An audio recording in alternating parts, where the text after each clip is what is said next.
Hi, this is Mark from LongIslandWatch.com. I've got four new Spinnakers to show you. These are from the Cahill collection, Cahill 300. They are back with really cool sand textured dials, uh, one with a little touch of gold. I think you're really going to enjoy them. Great watches from a fantastic, I hesitate to call it micro brand. I don't think it is. I really think they have enough distribution to be just called a brand. Really nifty. I can't show you this wrist. This wrist has undercover stuff on it.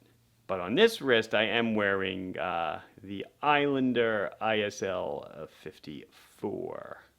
You know, on days when I know I'm going to film, I try not to wear watches that I can't show, but sometimes I just forget. Anyway, let's check. Let's check out the Spinnaker. So I've got four, four of these new Cahills to show you.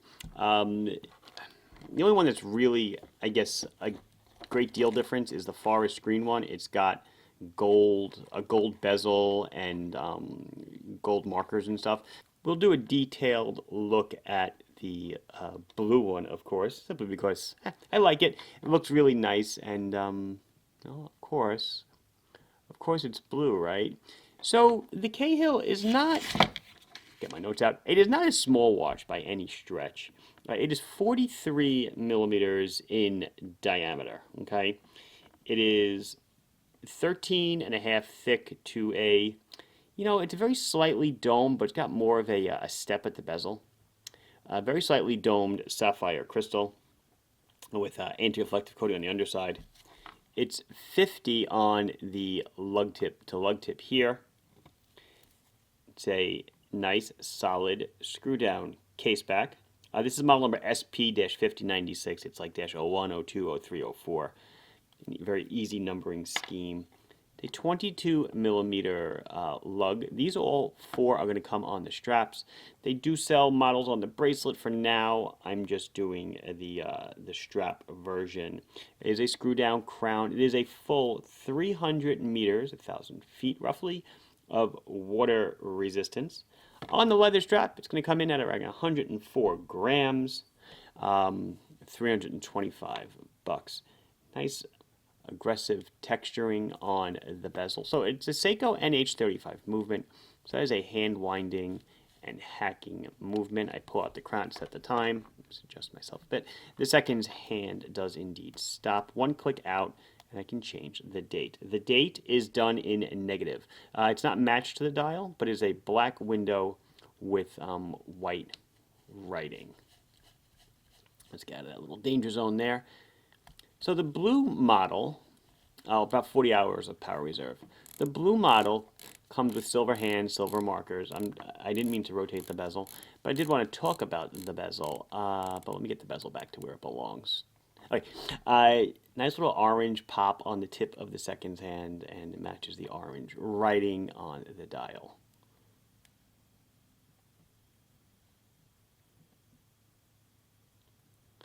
I know you're looking at reflection of the actual camera itself and possibly of me, but you can make out that nice sand texture on the dial.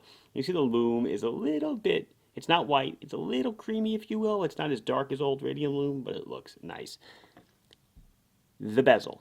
The bezel, you'll notice, is not a conventional dive bezel. It is unidirectional. I know, it's unidirectional, but it's not a dive bezel. It is a dual time bezel, which definitely I'm finding more and more with people. They have a lot more utility in a dual time watch bezel. I've done it before. How does it work? Very simple. I mean, let's just say you have a friend that's in a time zone. If you can't do the math, it's 2 hours ahead of you. You would just take the 2 and put it at the 12. If I could see straight, it should be pointing at the 12. I passed it by 1 notch. And you would see that according to the bezel, well, let's say, forget the bezel. According to the watch, it's 250. According, though, to the bezel, it's 450. Okay, you get it? The hour hand's closer to the 5 than the 4. You guys know how to tell time. Really, we're just using the scale on the outside. But that's about it. But it definitely is a much, like I said, people will use a a timer to not necessarily time dives, but maybe they're timing their laundry or their pasta or something. Dual timer, though, probably has a lot more utility for most people. The bezel is done in black, nice knurling. It is a polished and brushed case, I should say. Bezel's done in black, and then the insert is like an embossed steel. Looks really cool. So this was that blue dial. Let's go on to what they call carbon. It's the black dial. So very similar, textured sand dial in black. You can see the anti-reflective coating when I go off angle. This is a silver bezel and a black insert, kind of the negative of what you saw before. This guy is going to come on a nice brown leather strap with simple tied-off stitching at the lugs. The one before this was a blue strap with white tie-off stitching. Very nice, elegant, simple. It's a black dial watch. Here, the black date truly works because it matches the dial color. Again, these are all Spinnaker model SP-5096. I showed you the blue. I showed you the black. I'm going to show you now the Burgundy dial. And this, again, has, like before, on the black one I showed you, has a silver bezel and a black insert, but a nice, very rich, deep red or burgundy dial with, again, that sand texture. A little different texturing where the indices are, again with the negative date window, screw down crown. We'll look at Loom in a minute, a little bit of color pop on the tip of the second hand and on the writing on the dial. This guy is coming on, I believe it's a black strap. I'm pretty sure it is. Sometimes when you look at stuff too much, it changes color on you, but I'm fairly certain this strap is black. I don't think it's a very dark brown. I do think it's black. And I want to show you the last one. So the last one has probably the most interest. Yeah, it's a black. So this is what they call forest green. So of course it's got a dark, deep green dial. But on this guy, which isn't running, so let's get her taken away. Doink, doink, doink, doink. There we go. We've got gold. Come on. There we go. We've got gold hands. Okay. A red tip on the second hand, matching the red writing. Gold applied markers, and then to really tie it all together, the bezel itself is gold, which I think looks really nice. It works really well. Black and gold is a good look. Should they have gone with a gold crown? On this, I'm not too sure. My own jury is out on it, but it does look like a smashing watch. Really nice. A little dressy, little dressed up in the green. I think my favorite of the bunch will be the blue. Simply because, well, of course, I love blue, but it's also a nice blue, and it just works, I don't know, it just works well with the strap. I think it all ties the whole package together. Let's check out the Loom, and then we'll do a wrist shot. There we go. There we go. It glows very well. Nice double Kit Kat marker at the 12 to let us know where we are.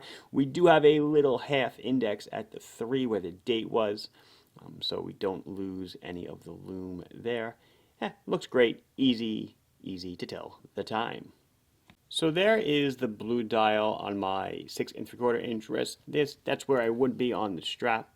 So I can probably go down to like a 6" wrist and goes way up from there. It looks great.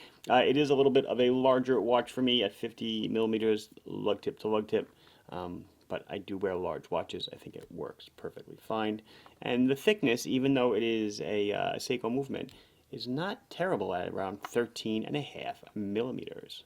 And I think that is going to do it for this one. This has been Mark from LongIslandWatch.com showing you a couple of new Spinnaker Cahill 300 models. Model number SP-5096. Please like the video if you enjoyed it. Subscribe to the channel if you have not done so.